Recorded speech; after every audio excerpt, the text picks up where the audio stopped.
सबैजनालाई नमस्कार। नेपाल अनलाइन स्कुलको युट्युब च्यानलमा यहाँहरूलाई धेरै धेरै स्वागत छ।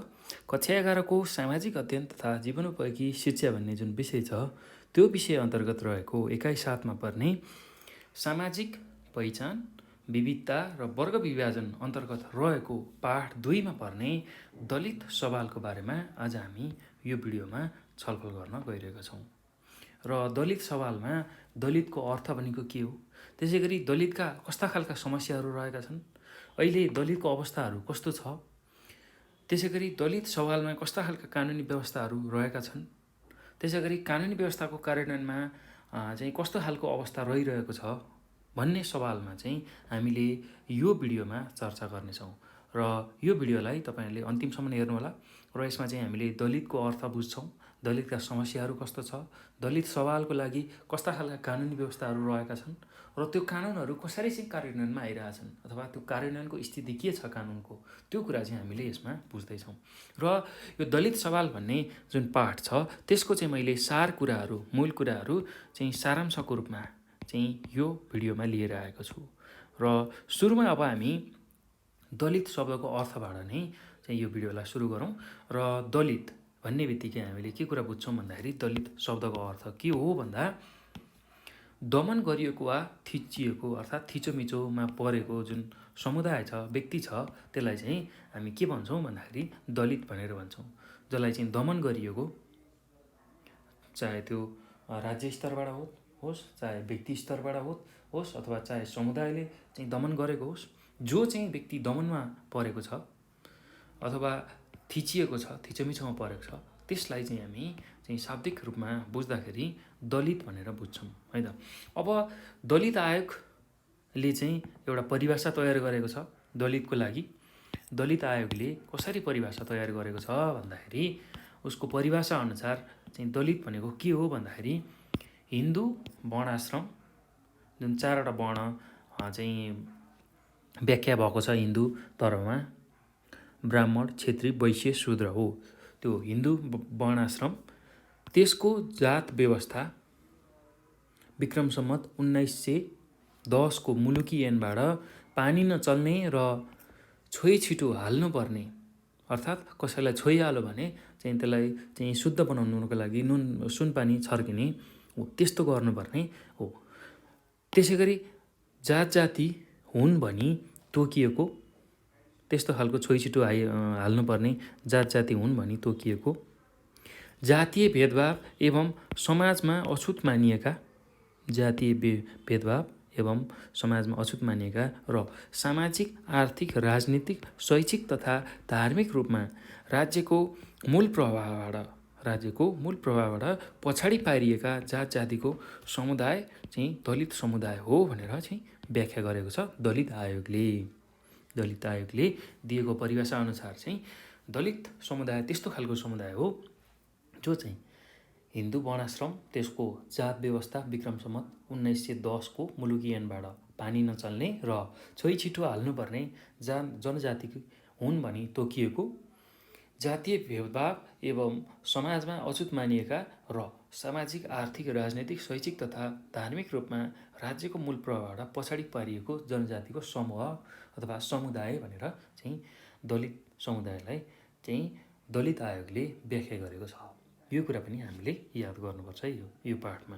र अब अर्को, दलित भन्ने बित्तिकै कुनै जात होइन है, दलित कुनै जात होइन, बरु अछुत भनिएका विभिन्न जातहरूको चाहिँ समग्र समुदाय चाहिँ दलित हो भनेर हामीले बुझ्न सक्छौँ। दलित भन्ने बित्तिकै कुनै एउटा जात होइन, बरु अछुत भनिएका, जसलाई चाहिँ छुनु हुँदैन भनेर भनिएका त्यस्ता विभिन्न जातहरूको जुन समग्र समुदाय छ त्यसलाई चाहिँ दलित भनेर भनिन्छ, है त। त्यो कुरा हामीले बुझ्नु पर्यो। ल अब यसै सवालमा कुरा गर्दाखेरि अब यो कसरी सुरु हो, दलितको चाहिँ व्यवस्था अथवा दलितको शब्द चाहिँ कसरी सुरु गरियो भन्ने विषयमा अब हामी बुझ्न गइरहेका छौँ। र भारतका प्रसिद्ध दलित नेता डाक्टर भीमराव अम्बेडकरले, भारतको प्रसिद्ध दलित नेता डाक्टर भीमराव अम्बेडकरले सन् 1927 भारतमा दलित आन्दोलनको सुरुवात गरेका थिए। हो, त्यति बेला नै उनले दलित शब्दको पहिलो प्रयोग गरेका थिए र त्यसमा कसरी चाहिँ यो शब्द प्रयोग भएको थियो भन्दाखेरि अब वर्ण व्यवस्था अनुसार अछुत बनाइएका जुन अनगिन्ती जातहरू छ त्यसलाई चाहिँ साझा रूपले चिनिने अथवा सम्बोधन गर्ने उद्देश्यले चाहिँ यो दलित शब्दको त्यति बेला प्रयोग भएको थियो है त। यो कुरा हामीले बुझ्नु पर्यो। जुन वर्ण व्यवस्था अनुसार 4वटा वर्ण ब्राह्मण, क्षेत्री, वैश्य, शूद्र हो, यो वर्ण अनुसार अछुत बनाइएका अनगिन्ती जातहरू थिए त्यति बेला हो, त्यसलाई चाहिँ साझा नामले सम्बोधन गर्नको लागि यो दलित शब्दको प्रयोग भएको थियो है त सुरुमा सर्वप्रथम। अब त्यसै गरी नेपालमा चाहिँ यो शब्दको प्रयोग कहिले भएको थियो भन्दाखेरि नेपालमा सर्वप्रथम विक्रम सम्वत 2024 सालमा चाहिँ गठित नेपाल राष्ट्रिय दलित जनविकास परिषदले चाहिँ यसको प्रयोग गरेको थियो। नेपालमा सर्वप्रथम विक्रम सम्वत 2024मा गठित नेपाल राष्ट्रिय दलित जनविकास परिषदले चाहिँ यसको प्रयोग गरेको थियो भनेर हामीले बुझ्न सक्छौँ। अब नेपालमा दलितहरूलाई 3वटा समूहमा चाहिँ विभाजन गरिएको छ, त्यो कुरा हामीले बुझ्नुपर्ने हुन्छ। नेपालमा दलितहरूलाई विशेष गरेर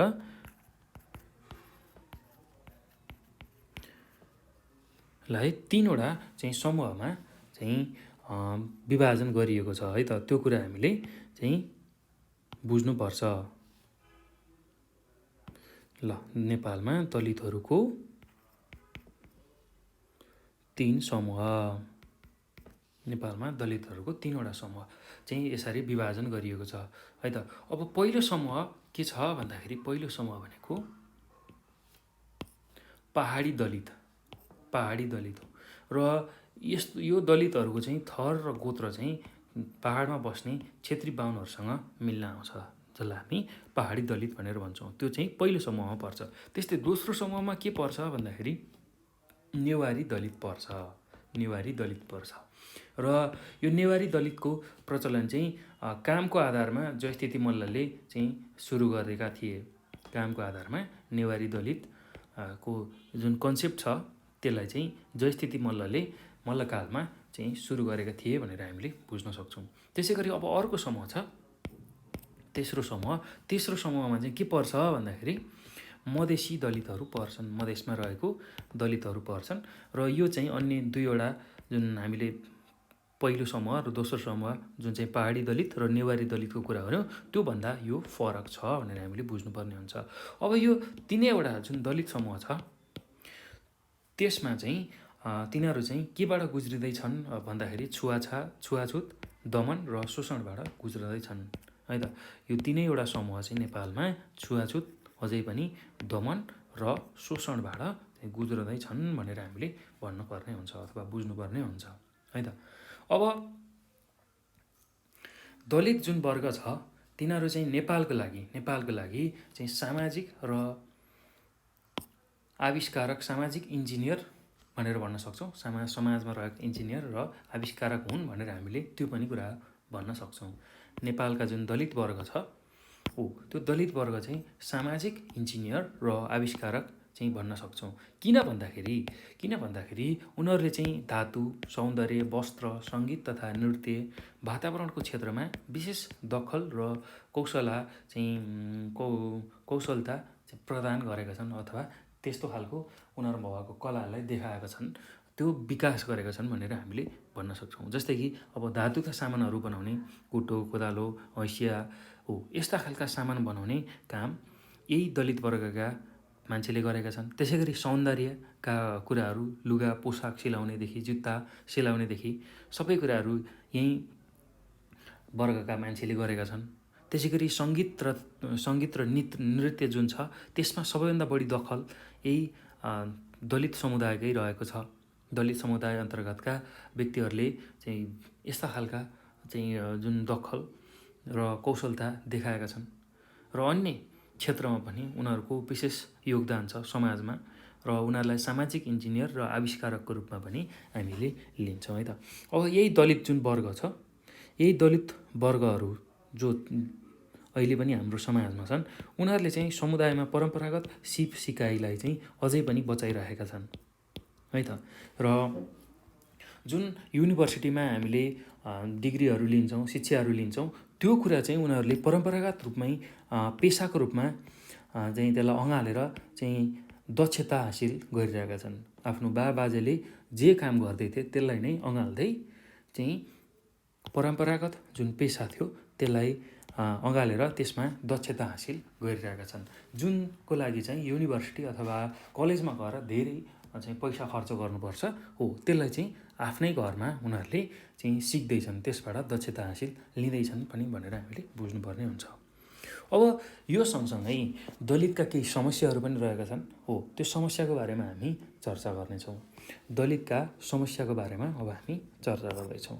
अब के कस्ता समस्याहरू रहेका छन् त दलितका भन्दाखेरि पहिलो समस्या भनेको आर्थिक क्षेत्रमा भूमिहीनता, बेरोजगारी र परम्परागत पेसा एवं बालीघरे प्रथा कायम रहनु, यो चाहिँ दलितको समस्या हो। आर्थिक क्षेत्रमा भूमिहीनता अर्थात् उनीहरूसँग भूमि छैन, जमिन छैन, खेती गरेर खानलाई जमिन छैन। त्यसै गरी बेरोजगारी छ, परम्परागत पेसाहरू अँगालिरहनु पर्ने भएको छ र बाली लिने, बाली घरे भनेको प्रत्येक घरै पछि चाहिँ बाली उठाउने अर्थात् एउटा निश्चित समयमा अथवा निश्चित बेलामा जस्तै चाडपर्वमा चाहिँ बाली लिन जाने अर्थात् आफूले गरेको काम गरेको अनुसारको ज्याला चाहिँ बालीको रूपमा, अन्नको रूपमा ल्याउने त्यस्तो खालको परिपाटी छ है त। यो कायम हुनु, यो चाहिँ दलितको समस्या हो।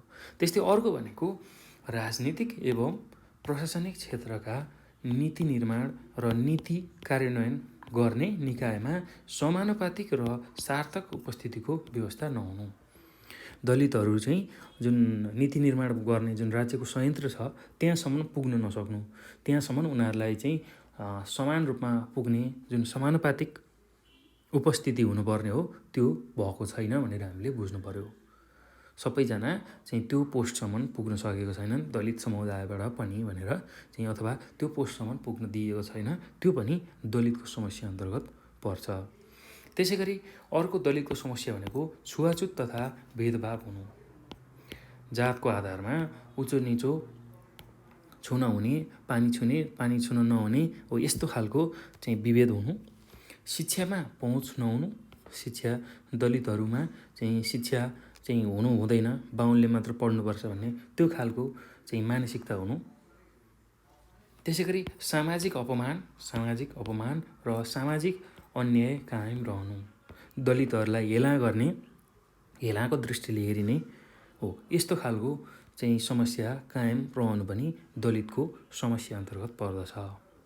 त्यसै गरी व्यक्तिगत स्वतन्त्रता र क्षमताको उपयोग गर्नबाट वञ्चित हुने अवस्था रहनु, जुन व्यक्तिगत स्वतन्त्रता छ, व्यक्ति स्वतन्त्र भएर चाहिँ आफूले रोजेको काम गर्न नपाइने त्यस्तो खालको र आफ्नो क्षमतालाई उपयोग गर्ने जुन वातावरण छ त्यस्तो खालको वातावरण नहुनु। आफ्नो बाले जुन पेसा अँगालेको छ, जुत्ता सिलाउने पेसा अँगालेको छ भने त्यही कुरा गर्नुपर्ने त्यस्तो खालको जुन व्यवस्था छ, त्यस्तो खालको परिवेश छ, त्यसले गर्दाखेरि चाहिँ उनीहरूलाई आफ्नो व्यक्तिगत स्वतन्त्रता र आफूलाई चाहिँ बाहिर उजागर गर्ने मौका मिलिरहेको छैन, त्यो कुरा पनि दलितको समस्या अन्तर्गत पर्दछ। अब नेपालको सन्दर्भमा चाहिँ यो दलितको समस्यालाई फुकाउनको लागि अथवा यो कानुनी व्यवस्थाबाट चाहिँ कस्तो खालको कामहरू भइरहेछ, कसरी चाहिँ कानुनको कार्यान्वयन भइरहेछ दलितको समस्याको लागि, त्यो कुरा हामीले बुझ्न गइरहेको छौँ। कानुनी व्यवस्थाको चाहिँ कार्यान्वयनको अवस्था कस्तो छ त नेपालमा, त्यो कुराहरू हामीले हेर्दैछौँ। र यसमा हामीले के कुरा बुझ्नुपर्छ भने संवैधानिक तथा कानुन जुन छ, कानुनी व्यवस्था छ, त्यसले चाहिँ दलितहरूको उत्थानका लागि टेवा पुर्याइरहेको छ। संवैधानिक तथा कानुनी व्यवस्थाले चाहिँ दलितहरूको जुन अवस्था छ त्यसलाई चाहिँ माथि उठाउनको लागि, उत्थानको लागि चाहिँ एकदमै महत्त्वपूर्ण कामहरू गरिरहेको छ, त्यसमा टेवा पुर्याइरहेको छ। कसरी भन्दाखेरि जुन दलितहरूमाथि भएको एक किसिमको शोषण, थिचोमिचोमाथि उजुरी परेको बेलामा उनीहरूले कानुनी कारबाही गर्ने र उजुरी नपरेको बेलामा चाहिँ त्यति बेला निगरानी गर्ने हो। यसरी चाहिँ संवैधानिक तथा कानुनी व्यवस्थाले दलितहरूको उत्थानको लागि चाहिँ टेवा पुर्याइरहेको छ। त्यस्तै गरी अब दलितहरूकै लागि भनेर छात्रवृत्ति ऐन 2021 अनुसार चाहिँ 9% छात्रवृत्ति चाहिँ दलितहरूले पाइरहेका छन्। 9% छात्रवृत्ति चाहिँ दलितहरूले पाइरहेका छन् भनेर हामीले बुझ्नुपर्ने हुन्छ। 9% चाहिँ छात्रवृत्ति चाहिँ दलितहरूले पाइरहेका छन् र विशेष गरेर 45% जुन छात्रवृत्ति आउँछ, छात्रवृत्ति सम्बन्धी जुन ऐन छ नेपाल सरकारबाट चाहिँ जारी भएको, जसमा चाहिँ विपन्न, महिला, अपाङ्गता भएका व्यक्ति, जनजाति, दलित उनीहरूको लागि चाहिँ छुट्याइएको यो छात्रवृत्ति छ। त्यसमध्ये 9% चाहिँ छात्रवृत्ति यो दलितहरूले पाउँछन् भनेर हामीले बुझ्नु पर्यो है त। त्यस्तै अर्को के व्यवस्था भएको छ भन्दाखेरि संविधानको व्यवस्था अनुसार गाउँपालिकामा 2 जना र नगरपालिकामा 3 जना चाहिँ सदस्य रहने दलित समुदायबाट, त्यस्तै जिल्ला समन्वयमा 1 जना सदस्य चाहिँ रहने त्यस्तो खालको निर्वाचनको व्यवस्था गरेको छ। प्रत्येक गाउँपालिकामा चाहिँ 2 जना दलित सदस्य हुनु पर्यो, नगरपालिकामा 3 जना सदस्य हुनु पर्यो र जिल्ला समन्वय समितिमा चाहिँ 1 जना सदस्यको निर्वाचन हुने त्यस्तो खालको व्यवस्था गरेको छ। त्यसै गरी प्रदेश सभा, प्रतिनिधि सभा, राष्ट्रिय सभामा दलित सदस्य हुनुपर्ने, अनिवार्य हुनुपर्ने त्यस्तो खालको व्यवस्था पनि गरेको छ। त्यसै गरी चाहिँ रजिस्ट्रेसन शुल्कमा 25% छुट, शिक्षा सम्बन्धी ऐनमा निःशुल्क उच्च शिक्षा चाहिँ हासिल गर्न पाउने भनेर विशेष गरेर दलितहरूको लागि त्यो सुविधा पनि राज्यले प्रदान गर्दैछ। कानुनी व्यवस्थाको कार्यान्वयनमा यस्ता खालका प्रयासहरू भइरहेछ र उनीहरूको उत्थानका लागि चाहिँ सकारात्मक प्रयासहरू एकदमै जारी छ। सकारात्मक प्रयासका लागि सरकार लागिरहेको छ, राज्य व्यवस्था लागिरहेको छ भनेर हामीले बुझ्नुपर्ने हुन्छ है त। अब दलित सवालमा केही कानुनी व्यवस्थाहरू रहेका छन्, हो त्यसलाई हामी अब अध्ययन गर्न गइरहेको छौँ है त। दलित सवालमा कानुनी व्यवस्था, ल यसमा चाहिँ के कुराहरू छन् भन्दाखेरि दलित सवालमा कानुनी व्यवस्थामा विशेष गरेर जातीय तथा अन्य सामाजिक छुवाछुत र भेदभाव, कसुर र सजाय ऐन 2068मा निम्नअनुसार व्यवस्था भएको छ। र पहिलो छ कसुर सम्बन्धी व्यवस्था। कसुर सम्बन्धी के व्यवस्था रहेको छ भन्दाखेरि कसैले पनि जातीय भेदभाव वा छुवाछुतको व्यवहार गराउन नहुने व्यवस्थालाई जोड दिइएको छ। यस ऐनले कसैले कुनै पनि व्यक्तिलाई चाहिँ जाति प्रथा, परम्परा, धर्म, संस्कृति, रीतिरिवाज, जात-जाति, वर्ग, समुदाय, पेसा, व्यवसाय वा शारीरिक अवस्थाका आधारमा कुनै काम गरे वा गराएमा चाहिँ जातीय तथा अन्य सामाजिक छुवाछुत तथा भेदभाव गरेको मानिनेछ भनी किटान गरेको छ। यसलाई ऐनको उपदफा 2 देखि 13 सम्म व्यवस्थित गरिएको छ भनेर हामीले बुझ्न सक्छौँ है त। ल त्यस्तै अब सजाय सम्बन्धी व्यवस्था पनि भएको छ। सजाय सम्बन्धी व्यवस्था, सजाय सम्बन्धी कस्तो व्यवस्था भएको छ भन्दाखेरि निम्नअनुसारको भेदभावपूर्ण कार्य गरेमा कसुर गर्ने व्यक्तिलाई 3 महिनादेखि 3 वर्षसम्म कैद र 50,000 देखि 2 लाखसम्म जरिवाना हुन सक्नेछ। अब कस्ता खालका काम गर्न पाइएन भन्दाखेरि पहिलो भनेको कसैले कुनै पनि व्यक्तिलाई प्रथा, परम्परा, धर्म, संस्कृति, रीतिरिवाज, जात-जाति, वंश, समुदाय, पेसा, व्यवसाय वा शारीरिक अवस्थाका आधारमा जातीय तथा अन्य सामाजिक छुवाछुत र भेदभाव गर्यो भने 3 महिनादेखि 3 वर्षसम्मको कैद र 50,000 देखि 2 लाखसम्मको जरिवाना हुन सक्ने रहेछ। त्यस्तै अब यही सजाय चाहिँ अर्को के गर्यो भने पाइने रहेछ भन्दाखेरि सार्वजनिक वा निजी स्थानमा प्रवेश गर्न, उपस्थित हुन वा भाग लिन निषेध गरेमा वा कुनै किसिमले रोक, नियन्त्रण वा प्रतिबन्ध लगाएमा पनि यो खालको चाहिँ सजाय हुने रहेछ। त्यसै गरी अर्को भनेको व्यक्तिगत वा सामूहिक रूपमा सार्वजनिक स्थान वा समारोहबाट निष्कासन, सामाजिक बहिष्कार वा कुनै प्रकारको भेदभाव गर्ने वा त्यस्तो कार्यमा प्रतिबन्ध लगाउने वा अन्य कुनै किसिमको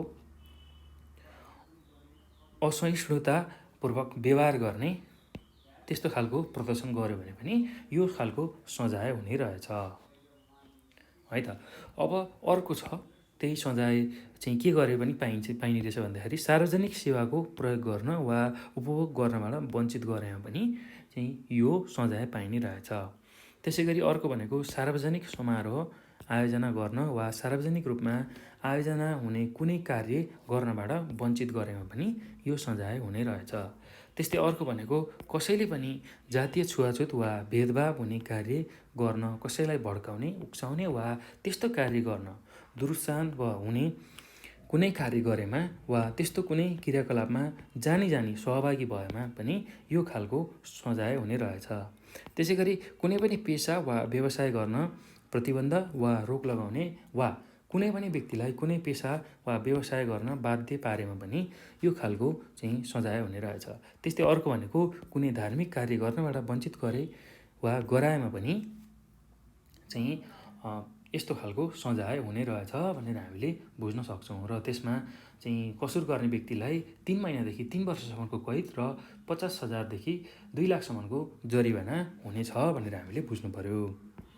हो, यति चाहिँ कुरा तपाईँहरूले यो पाठमा मूल भागको रूपमा, यो पाठको मूल सारको रूपमा बुझ्नु पर्यो है त, सारांशको रूपमा बुझ्नु पर्यो। अब यो पछि चाहिँ हामी यो पाठमा सोध्न सक्ने सम्भावित प्रश्न र त्यसको उत्तरहरूको बारेमा चर्चा गर्नेछौँ। र तपाईँहरूलाई यो पाठमा के कुरा सोध्न सक्छ भने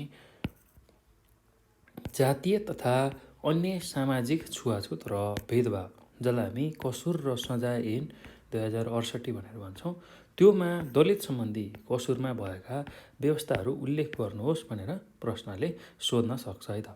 यस्तो खालको प्रश्न तपाईँहरूलाई यो पाठबाट सोध्न सक्छ।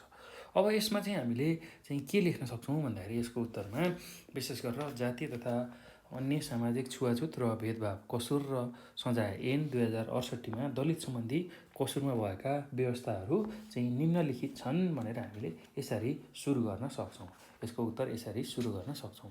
अब त्यसमा चाहिँ सुरुको बुँदामा तपाईँहरूले के लेख्न सक्नुहुन्छ भने जातीय तथा सामाजिक छुवाछुत र भेदभाव विरुद्धको मुद्दा सरकारवादी हुन्छ। यो मुद्दा पीडितका तर्फबाट सरकारले नै लड्छ भनेर चाहिँ पहिलो बुँदामा लेख्न सक्नुहुन्छ।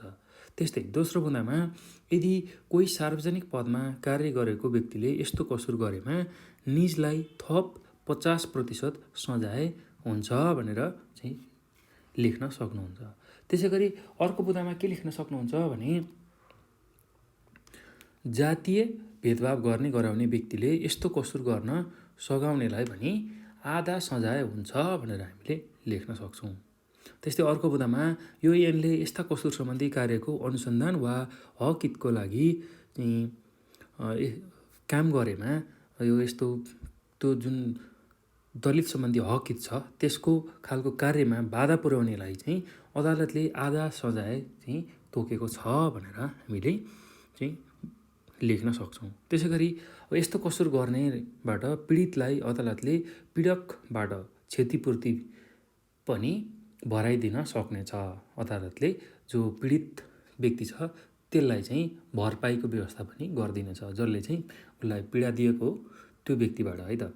त्यस्तै अर्को के लेख्न सक्नुहुन्छ भने यो ऐन अन्तर्गत पीडितबाट चाहिँ उजुरी भई आएमा प्रहरी कार्यालयले दलित उत्थानका लागि काम गर्ने सङ्घ संस्था वा स्थानीय अगुवा नागरिक समाजको पनि सहयोग लिई तहकिकात गर्न सक्छ, त्यसको जाँचबुझ गर्न सक्छ, त्यसको लागि प्रक्रिया अगाडि बढाइदिन्छ भनेर हामीले लेख्न सक्छौँ। त्यसै गरी अब यो ऐनले जातीय भेदभाव गराउने पोस्टर, कार्टुन वा अन्य लेख सामग्रीहरू प्रकाशन गर्ने, जातका आधारमा उच्च नीच विभेदलाई चाहिँ न्यायसङ्गत ठहराउने, ठुलो जात भनी सानो जातलाई घृणा गर्ने, अपमानजनक शब्द प्रयोग गर्ने र यस्ता खालका उच्चारण गर्ने आदि कामलाई चाहिँ कसुर भनेर मानेको छ। त्यसै गरी अर्को बुँदामा के लेख्न सक्नुहुन्छ भने कसैले कसैलाई प्रथा, परम्परा, धर्म, संस्कृति, रीतिरिवाज, समुदाय, पेसा, व्यवसाय, शारीरिक अवस्था वा सामाजिक सम्प्रदायको उत्पत्तिका आधारमा छुवाछुत वा अन्य कुनै किसिमको भेदभाव गर्न वा सार्वजनिक स्थलमा उपस्थित हुन वा कुनै सार्वजनिक प्रकृतिका धार्मिक स्थलहरूमा प्रवेश गर्न रोक वा सार्वजनिक प्रयोगमा रहेको पानी पँधेरो प्रयोग गर्न वा सुविधाको कुराको प्रयोग गर्नबाट वञ्चित गर्न हुँदैन पनि भनेर व्यक्त गरेको छ। हो, यही कुरा तपाईँहरूले चाहिँ लेख्न सक्नुहुन्छ यसको उत्तरमा। त्यस्तै अब अर्को प्रश्न तपाईँहरूलाई यो पाठबाट के सोध्न सक्छ भन्दाखेरि दलितका समस्याहरू पहिचान गरी समाधानका उपायहरू पहिल्याउनुहोस् भनेर सोध्न सक्छ। यो चाहिँ तपाईँहरूलाई 8 अङ्कमा सोध्न सक्ने खालको प्रश्न हो है। र यसमा चाहिँ तपाईँहरूले के कुराहरू लेख्न सक्नुहुन्छ भने विशेष गरेर अब सुरुमा त दलितको समस्यालाई हामीले पहिचान गर्नु पर्यो र त्यसको समाधान चाहिँ कस्ता खालका समस्या रहेका छन् त्यही अनुसार समाधान गर्नु पर्यो। अब सुरुमा दलितको समस्या भनेको आर्थिक क्षेत्रमा भूमिहीनता, बेरोजगारी र परम्परागत पेसा वा बालीघरे प्रथा कायम, जुन हामीले यो पाठमा पनि अध्ययन गरेका थियौँ हो। यो समस्याहरूको बारेमा हामीले चर्चा गर्नु पर्यो है त। दलितको समस्या भनेको चाहिँ आर्थिक क्षेत्रमा भूमिहीनता, बेरोजगारी र परम्परागत पेसा एवं बालीघरे प्रथा कायम रहनु। पहिलोमा तपाईँहरूले यो लेख्न सक्नुहुन्छ। अब यसमा पनि के लेख्न सकिन्छ भने अब तपाईँलाई 8 अङ्कमा सोध्ने भएको हुनाले यो लङ क्वेसनको रूपमा तपाईँले लेख्नुपर्ने हुन्छ। र अब आर्थिक क्षेत्रमा भूमिहीनता, बेरोजगारी र परम्परागत पेसा एवं बालीघरे प्रथा कायम रहनुमा तपाईँहरूले के लेख्न सक्नुहुन्छ भन्दाखेरि दलित वर्गको अधिकांश व्यक्तिहरूको चाहिँ आफ्नो जग्गा छैन, अर्काको जग्गामा बसी जग्गा धनीको काम गर्ने र अरूको पनि काम गर्ने गर्छन्। दलित जातिका युवाहरू पुर्ख्यौली पेसामा लागेका बाहेक प्राय बेरोजगार छन्। गाउँघरमा ठुलाबडाको हलो जोत्ने काम गर्ने जुनसुकै काममा पनि अनिवार्य उपस्थित भए बापत एकमुष्ट 1 वर्षमा बाली पाउँछन्। यसलाई बालीघरे प्रथा भनिन्छ। कामीले फलामका भाँडा बनाइदिए बापत वा कृषि औजार चाहिँ अर्चापिए बापत, अर्चापे भनेको उदाउनु भनेर भन्छौँ हामी त्यसलाई हो, त्यो बापत चाहिँ 5 पाथी धान पाउने बालीघरे त्यस्तो खालको प्रथा छ। केस काटिए, नङ फालिदिए, कपडा सिलाइदिए बापत वर्षमा आउने एकमुष्ट बाली वा अन्न पाउने बाली प्रथा चाहिँ को रूपमा हेरिन्छ। त्यसलाई चाहिँ बाली प्रथाको रूपमा, बालीघरे प्रथाको रूपमा हेरिन्छ।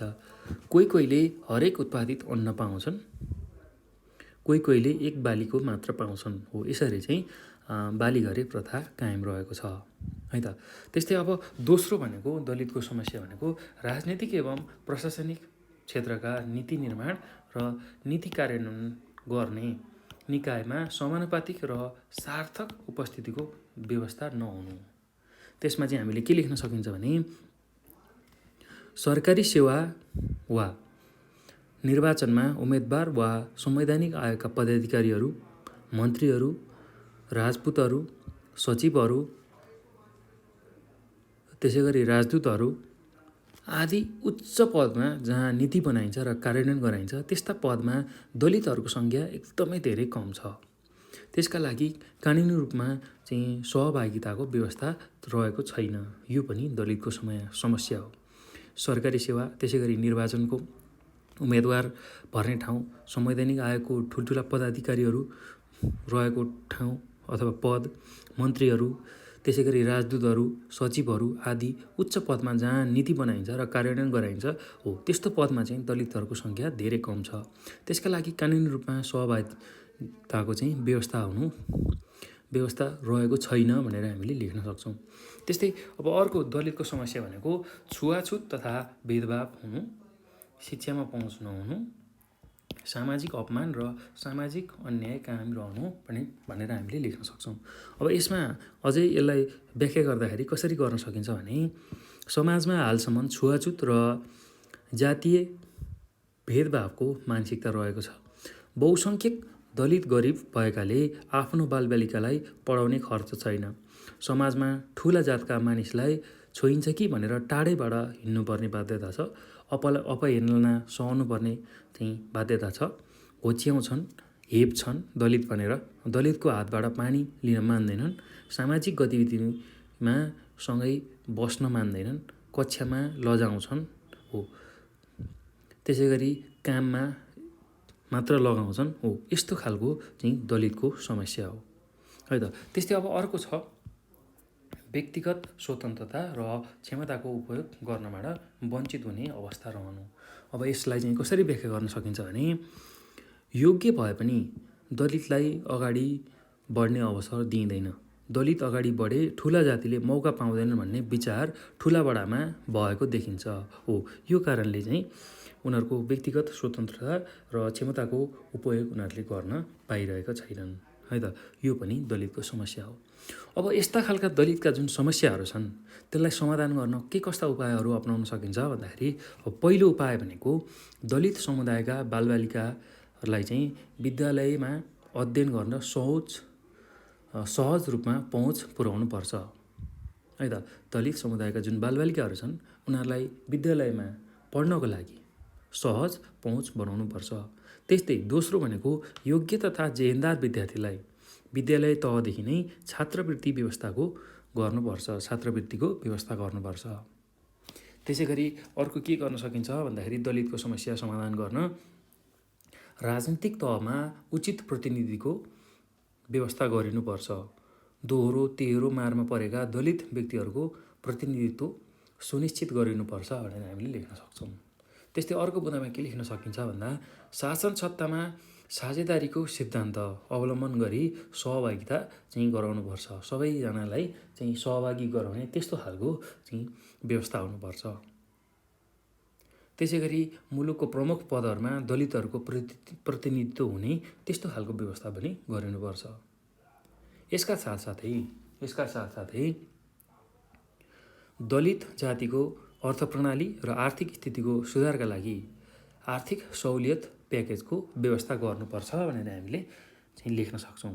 त्यसै गरी विकास निर्माणको कार्यमा श्रमिकको रूपमा मात्र नराखेर योजना निर्माण, निर्णय निर्माण र व्यवस्थापकीय कार्यमा पनि दलितहरूको सहभागिता गराउनुपर्छ। त्यसै गरी अर्को के गर्न सकिन्छ भन्दा सांस्कृतिक बहिष्करण होइन, सांस्कृतिक समाहितीकरण अर्थात् सबैजनालाई समेट्ने त्यस्तो खालको तरिका अवलम्बन गर्नुपर्छ। सांस्कृतिक रूपमा उनीहरूलाई बहिष्कार नगरी उनीहरूलाई चाहिँ जोड्ने, समाहीकरण गर्ने त्यस्तो खालको तरिका चाहिँ अपनाउनुपर्छ अथवा अवलम्बन गर्नुपर्छ। त्यसै गरी अर्को के गर्न सकिन्छ भन्दाखेरि बजारमा दलितको अधिकार, आवाज र छनौट सुनिश्चित गर्नुपर्छ। त्यसै गरी अर्को भनेको संवैधानिक निकायमा दलित जातिको सार्थक उपस्थिति गराउनुपर्छ। जहाँ संविधानको दायरा छ, संविधानको दायरा अनुसारको जहाँनेरि ठाउँहरू छ त्यहाँ चाहिँ दलितको पनि उपस्थिति गराउनुपर्छ। त्यसै गरी अर्को भनेको दलित युवालाई रुचिअनुसारको काममा तालिम प्रदान गरी स्वरोजगारको लागि प्रेरित गर्ने, देशभरिका दलित सङ्घहरूमा अथवा संस्थाहरूमा त्यो मार्फत चाहिँ विभिन्न उद्योगहरूमा रोजगारीका लागि सहयोग गर्ने।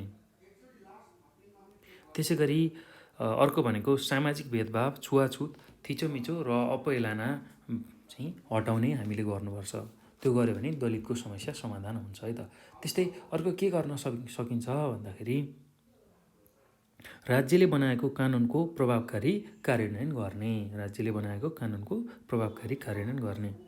त्यसै गरी अर्को के गर्न सकिन्छ भन्दाखेरि परम्परागत पेसालाई व्यावसायिक बनाउन सरल ब्याजमा ऋण प्रवाह गरी आधुनिकीकरण गर्न सहयोग गर्ने र अति विपन्न दलित परिवारलाई चाहिँ राज्यबाट वा कल्याणकारी संस्थाबाट चाहिँ आवास सुविधा यस्ता खालका सुविधाहरू प्रदान गर्ने।